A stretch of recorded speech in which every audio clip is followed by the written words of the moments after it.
The fallout from Silicon Valley Bank continues to rattle the markets as investors assess the possibility of wider contagion in the financial system. And guess what? Julie, we're talking about SVB here, as we have been, and the news overnight. So we're getting some credit downgrades on a lot of the competitor banks here, and we're seeing a lot of these banks snap back. I'm looking at the Wi-Fi Interactive here, some quotes on the screen here. Some of the worst performing banks over the last few days are seeing the biggest increase here. So FRC is up 56% in the pre-market, as you can see there. It's in the upper left. Maybe you can't see it. I'm trying to make it a little bit bigger. Well, anyway, that's up 56%, PACW up 50%, and the list goes on. So I think a lot of investors saying, all right, the funding crisis is over. The Federal Reserve has stepped in. They've given depositors pretty much a pass, more than a lot of people expected to happen. And this short-lived crisis is over. On to the next battle. But where is that next battle? Yeah, I mean, that's really what remains to be seen, which we're going to talk more about in a moment. 6 banks overall were placed on watch for downgrade. You mentioned FRC, also Western Alliance, Intrust Financial, UMB Financial, Zions Bancorp, and Comerica were the ones that were put on review by Moody's, and many of those are the ones that are bouncing back. PacWest, by the way, I believe not on that list, but that's one of the stocks that's also been volatile in the wake of all of this. So that's one of the things that we're watching here. We're going to get regulators are going to try again to do an auction of the SVB assets, which they did not succeed in doing over the weekend. We're going to watch that to see who ends up with this stuff, who ends up with the assets.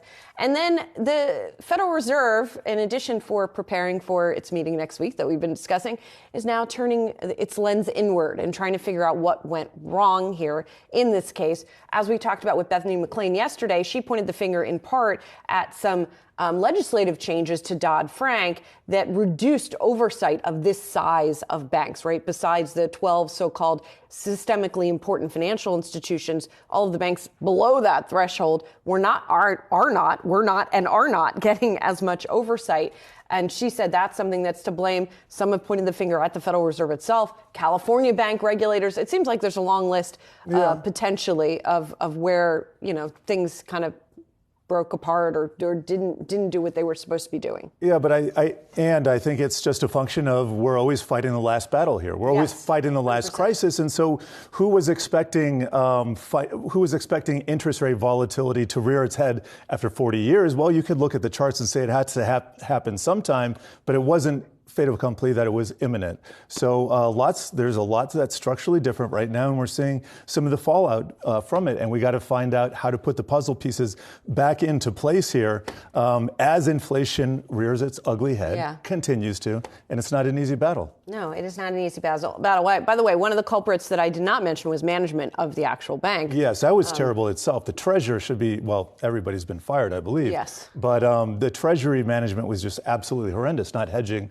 all that interest rate risk. Yeah, so that's something to keep in mind as well. We're going to keep talking about this, of course, all day long, coverage of the SVB collapse. At 11 a.m., we're going to get perspective from a major lawmaker, that's chair of the House Financial Services Committee, Maxine Waters, of course, always outspoken on these issues. I'm really curious to hear what she has to say about all of this.